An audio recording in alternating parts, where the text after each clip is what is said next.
Hey guys, Cam here from PhoneDog.com, and we haven't seen a flagship Lumia for what seems like an age. And at MWC this year I was hoping that might change. Sadly it didn't.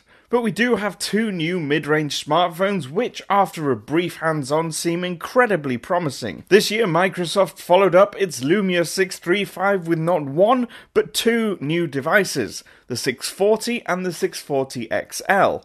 As the name suggests, the XL is essentially a larger version of the 640, although it does come with some added bonuses. Like all Lumias, the design contrasts plastic and black glass. In this case, it was a bright, glossy blue 640 and a nice soft-touch matte white XL. And I have to say, they both feel slim and solidly made, but the matte finish on the bigger phone was a lot more pleasant to hold than the smaller, shinier version. It's also less likely to attract as many fingerprints or scratches. Although the back is flat, it gently tapers towards the edges to make it more ergonomic and aesthetically pleasing. Both feature large 720 by 1280 resolution clear black IPS displays. They also feature 1GB of RAM and a quad-core Snapdragon 400 series processor clocked at 1.2 GHz. Both also come fully loaded with Windows Phone 8.1, including the awesome dynamic flash feature for the first time on a mid-range Windows phone. And once Windows 10 for phone is launched later this year, they'll be upgradable. There are some slight spec differences between the two models though. The larger phone has made use of the extra space by hosting a 3000 mAh battery. That's a full 500 mAh more than its smaller sibling. It's also packed in a 5.7-inch screen versus the 5-inch display on the smaller one. It also has better onboard cameras.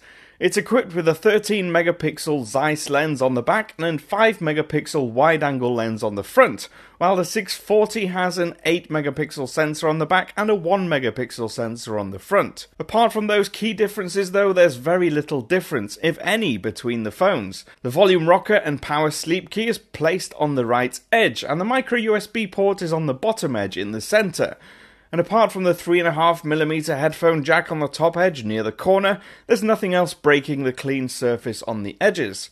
As with most Lumias, the camera takes up a central space on the back, just above the prominent Microsoft logo. As I say with virtually every Lumia phone, I'm left impressed by the physical design.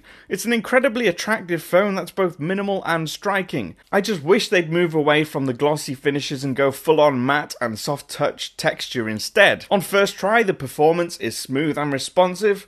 I wasn't left waiting long for anything to load, but I'd not expect any less from a Snapdragon 400 equipped Windows phone. US pricing hasn't been announced yet, but with European pricing targeted between 139 and 219 euros, I'd guess at a similar pricing in dollars. For that money, these are fantastic phones. If you want to find out more about Windows 10 and how it's going to look on these phones, then check out Marco's video. I'll leave a link in the description box. I've been Cam, I'm at PhoneDog_Cam. Don't forget to follow me on Twitter, ask me any questions. Of course, if you like our videos, please do subscribe and click that thumbs up button. And I will see you again soon.